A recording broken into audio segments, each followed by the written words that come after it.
तो back test करने से पहले बहुत सारे लोगों का ये सवाल था सपोर्ट रेजिस्टेंस पे। 15 मिनट पे तो सिर्फ अपन क्या करते हैं, टेस्टिंग शुरू करते हैं ताकि एक नया बंदा है वो टेस्टिंग है वो स्टार्ट कर दे। और अभी अपन रूल लिखते हैं कि कैसे बैक टेस्ट करेंगे। कोई भी स्ट्रेटजी बनाते टाइम सबसे पहले उसके रूल लिखे जाते हैं। तो नोट पैड खोल लेता हूँ मैं, आप अपनी कॉपी।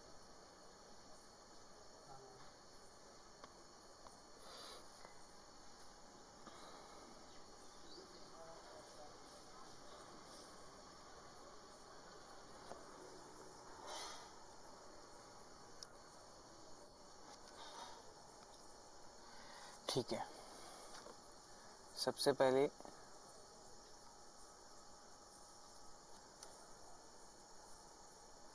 रूल लिख लेते हैं। रूल नंबर 1, अपन टेस्ट कर रहे हैं बैंक निफ्टी में, लेकिन अपन ट्रेडिंग करेंगे एवरीडे एक्सपायरी में, क्योंकि एक में टेस्ट हो जाएगा तो अपन किसी में भी ट्रेड कर सकते हैं। बैंक निफ्टी का टेस्ट कर रहे हैं। दूसरा रूल, अपन प्रीवियस डे का क्या प्रीवियस डे के क्या मार्क करेंगे, सपोर्ट और रेसिस्टेंस। ठीक है। तीसरा रूल, कितने मिनट चार्ट फॉलो करेंगे, 3 मिनट नहीं, पहले अपन क्या करेंगे,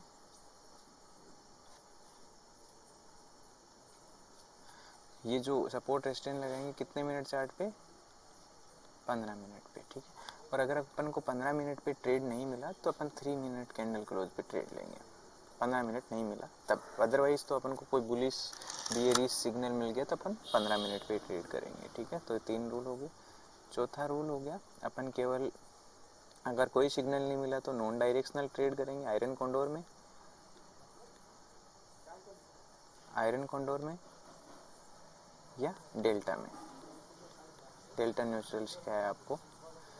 और अगर ट्रेड मिला अपन को इस अपने सपोर्ट रेजिस्टेंस सप्लाई डिमांड के हिसाब से, तो रूल नंबर 5, तो अपन किस में ट्रेड करेंगे, डायरेक्शनल हेजिंग एवरीडे एक्सपायरी, ये याद रखना। ठीक है। रिस्क रिवॉर्ड रेशियो अपन रखेंगे अपना हमेशा 1:2, रिस्क मैनेजमेंट हमेशा। ठीक है। रूल नंबर 7, सपोर्ट रेसिस्टेंस जो बनाएंगे उस पर या तो बुलिश कैंडल बनना चाहिए कोई भी, या बुलिश, अगर सपोर्ट पे देखो, सपोर्ट पे अगर बुलिश कैंडल मिलता है तो अपन रिवर्सल ट्रेड करेंगे, रिवर्सल। और रेसिस्टेंस पे कोई बियरिश कैंडल बनता है, ये किस पे बनेगा, सपोर्ट पे। ठीक है। नहीं तो प्राइस एक्शन यूज करेंगे। और बियरिश कैंडल किस पे, रेसिस्टेंस पे, तो रिवर्सल ट्रेड करेंगे। ठीक है। ये किस पे करेंगे, रेसिस्टेंस पे। अदरवाइज रेसिस्टेंस ब्रेक होता है तो अपन को क्या चाहिए, बुलिश कैंडल। और सपोर्ट नीचे की साइड में, जैसे रेसिस्टेंस है ऊपर ब्रेक हो रहा है तो अपन को बुलिश कैंडल चाहिए, या ऐसे प्राइस एक्शन चाहिए। और अगर सपोर्ट नीचे की साइड में ब्रेक होता है तो ये सपोर्ट हो गया, इस तरीके से प्राइस एक्शन चाहिए, नहीं तो यहाँ पर एक बियरिश कैंडल चाहिए। तो ये सारे रूल्स पे अपन ट्रेड करेंगे और इसका बैक टेस्ट अपन करना सीख रहे हैं। ठीक है। ये सारे रूल्स फॉलो करेंगे और रूल्स के अकॉर्डिंग ही ट्रेडिंग होती है, क्योंकि मैंने आपको जो भी सिखाया है वो बार बार मैं आपको बताता रहता हूँ। कोई भी रॉकेट साइंस नहीं है, ये सारे रूल पूरी दुनिया सिखाती है, लेकिन इसके पीछे जो अपना प्लान होता है ट्रेडिंग का वो इम्पोर्टेंट है। कोई भी प्लान बिना बैक टेस्ट बनता नहीं है, तो बैक टेस्ट आपके लिए बहुत इम्पोर्टेंट है।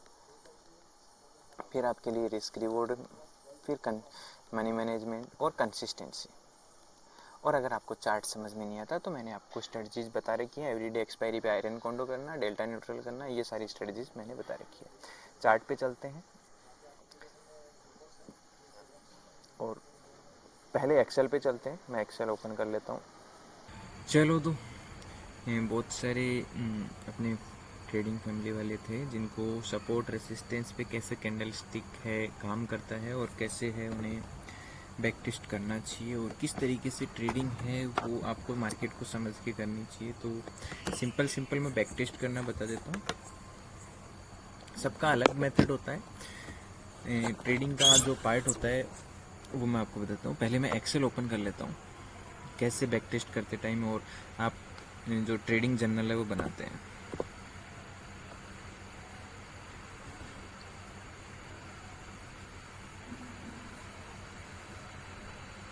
ठीक है, तो एक्सेल में लिखेंगे आप किस में टेस्ट कर रहे हैं।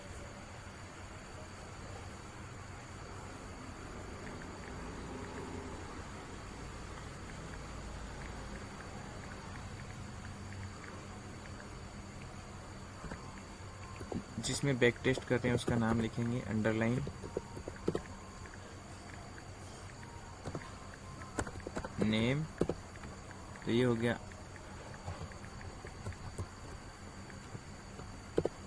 अंडरलाइन नेम, मतलब निफ्टी बैंक निफ्टी, अंडरलाइन को बोलते हैं निफ्टी बैंक निफ्टी। आप किस में ट्रेड कर रहे हैं उसका नाम हो गया। ठीक है, फिर आप यहाँ पे डेट लिख सकते हैं।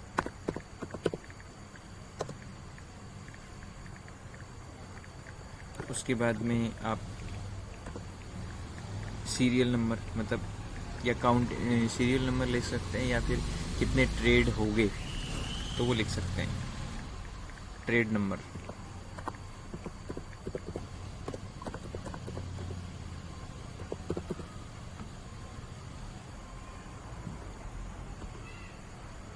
उसके बाद में आप पैटर्न लिखेंगे कि किस पैटर्न पे ट्रेड कर रहे हैं आप, तो पैटर्न लिखेंगे। फिर यहाँ लिखेंगे प्रॉफिट लॉस। ठीक है, यहाँ पे लास्ट में ये भी लिख दो कि कौन सी स्ट्रेटजी आपने यूज की।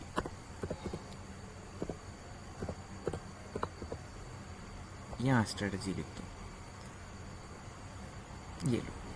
अभी देखो, जैसे आज के दिन के लिए आपको ट्रेड को फाइंड करना हो तो सबसे पहले तो देखो, मैंने आपको बताया था कि 15 मिनट कैंडल ब्रेकआउट पे आपको कभी ट्रेड नहीं करना होता है।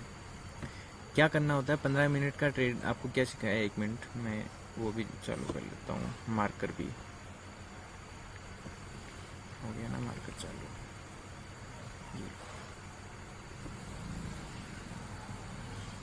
ये लो, अब देखो, सबसे पहली चीज़ तो आज के मार्केट के लिए आप देखोगे, यहाँ पर मैं आपको एक्यूरेट चीज़ें बना के दिखाऊंगा।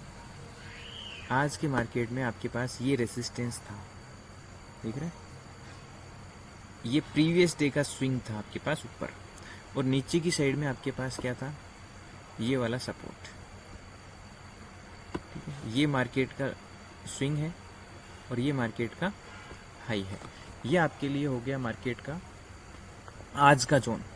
तो आप ट्रेड तब तक नहीं करेंगे, ब्रेकआउट के लिए तब तक प्लान नहीं करेंगे जब तक कि मार्केट इससे ऊपर क्लोजिंग नहीं कर दे।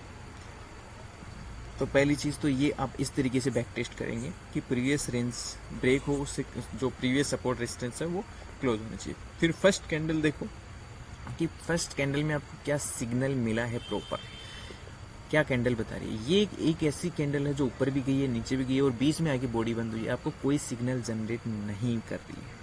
सेकंड कैंडल बियरिश है, लेकिन उसका लो नीचे नहीं टूटा। अगर लो टूटता तो ये नीचे सपोर्ट भी ब्रेक हो जाता, आपको दिख रहा है यहाँ पे।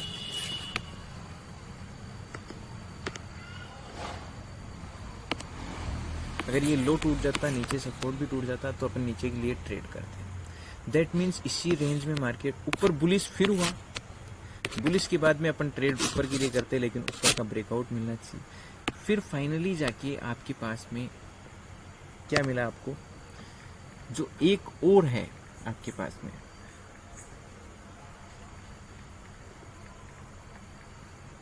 आप फाइनली मार्केट में ये जो रेंज बन चुकी है, मैं जैसे ट्रेड करता हूँ वो पूरा ट्रेडिंग स्टाइल है। ये रेंज बन चुकी है, मार्केट नीचे ऊपर फिर नीचे, ये एक रेंज बन चुकी है जिसको मार्केट है वो ब्रेक नहीं कर।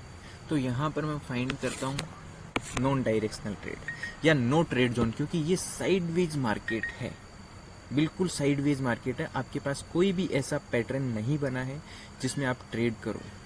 ये बीच में जहाँ पे सपोर्ट ये आपको दिख रहा है ना, ये ध्यान रखना। आप सोचो ये मेरे लिए हैमर बन गया, नहीं, ये बॉडी से विग है वो परफेक्ट बनना चाहिए, डबल होना चाहिए। आप सोचो ये हैमर बन गया, मैं ट्रेड ले लेता हूँ, नहीं, इसका ऊपर ब्रेकआउट ही नहीं हो रहा है। सारी छोटी छोटी कैंडल्स हैं और या तो सपोर्ट पे हैमर बनना चाहिए आपके पास, या यहाँ पे आपके पास बनना चाहिए, या कोई बियरिश या बुलिश कैंडल बननी चाहिए। तो यहाँ पे आपके लिए क्या ट्रेड फाइंड होता है, नॉन डायरेक्शनल ट्रेड करेंगे आप। क्या करेंगे, नॉन डायरेक्शनल, या तो आयरन कॉन्डोर में, नहीं तो डेल्टा न्यूट्रल में। ठीक है, तो डे 1 में आज के लिए आपको क्या हुआ, नो ट्रेड, क्योंकि सपोर्ट रेसिस्टेंस पे आपके पास में कोई भी अच्छा कैंडल नहीं बना है। ये एक बुलिश कैंडल बना, लेकिन इसका ऊपर ब्रेकआउट होता तब अपन ट्रेड करते हैं। तो यहाँ पर अपन लिखेंगे बैंक निफ्टी, आज की डेट लिखेंगे 23/8/2024, बैक टेस्ट ऐसे 2 साल का करते हैं। ट्रेड नंबर पहला, ट्रेड नंबर 1, पैटर्न अपने पास कुछ नहीं बना, नो पैटर्न, नो पैटर्न, कोई पैटर्न बना ही नहीं। ठीक है, और नॉन डायरेक्शनल ट्रेड करते तो ऑब्वियसली अपन प्रॉफिट में होते। और नॉन डायरेक्शनल ट्रेड को आपको समझना होगा। ठीक है, स्ट्रेटजी इसमें अपन ने यूज की है कौन सी, नॉन डायरेक्शनल ट्रेड।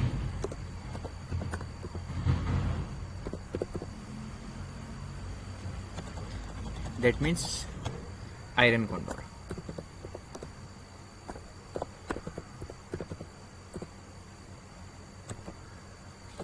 या आयरन कॉन्डोर का शी रह गया। ठीक है, और ये मार्केट की रेंज में जो भी प्रॉफिट है तो आप पी लिख दोगे, प्रॉफिट जोन को पी लिखोगे। इसके बाद में ये रह गया प्रीवियस डे। तो प्रीवियस डे में आपके पास कोई भी सपोर्ट रेसिस्टेंस है नहीं, इसके लिए नए सपोर्ट रेसिस्टेंस होंगे। कैसे ड्रॉ करते हैं मैं बता देता हूँ। यहां पर मेरे लिए क्या है,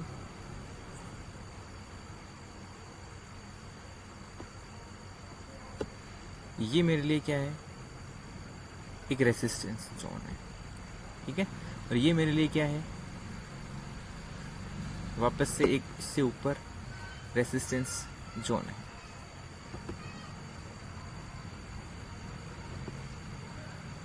ये मेरे लिए रेसिस्टेंस जोन है। अब देखो,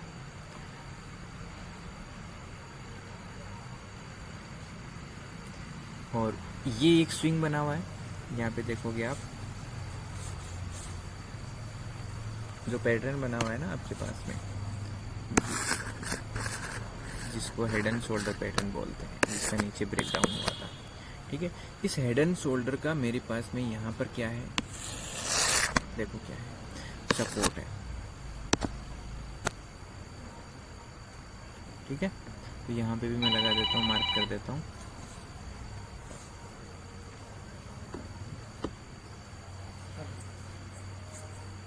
ठीक है, अभी मार्केट यहाँ पर फर्स्ट कैंडल में गैप अप ओपन हो गया इस रेसिस्टेंस से, तो मैं डायरेक्ट ट्रेड, अगर मार्केट गैप अप ओपन हो गया है तो मैं डायरेक्ट ट्रेड है वो ऊपर की साइड में कभी भी बुलिश साइड में लूँगा, क्योंकि गैप अप आपको पढ़ाया गया है कि जब भी मार्केट प्राइस एक्शन बना के ऊपर जाए तब आप ट्रेड करेंगे। तो मार्केट देखो कैसे प्राइस एक्शन बना के ऊपर गया है,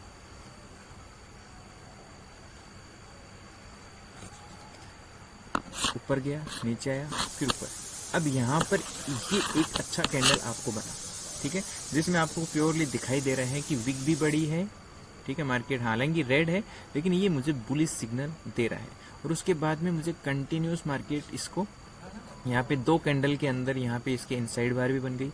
यहाँ ब्रेकआउट पे आपने ट्रेड किया, यहाँ ब्रेकआउट पे इसमें ट्रेड किया, और ऑब्वियसली आप डायरेक्शनल यहाँ ट्रेड किया है तो आप क्या करोगे, मतलब आपने एक पुट है वो सेल किया होगा एटीएम, और एक ओटीएम पे पुट बाय किया, क्योंकि ऊपर का ट्रेड है ना तो अपन पुट में करते हैं जी। ठीक है। और पूरे दिन मार्केट ऊपर नहीं गया बहुत ज़्यादा, लेकिन पूरे दिन मार्केट की क्लोजिंग यहीं रही। तो यहाँ पर सपोर्ट पे रेसिस्टेंस को ब्रेक करने के बाद में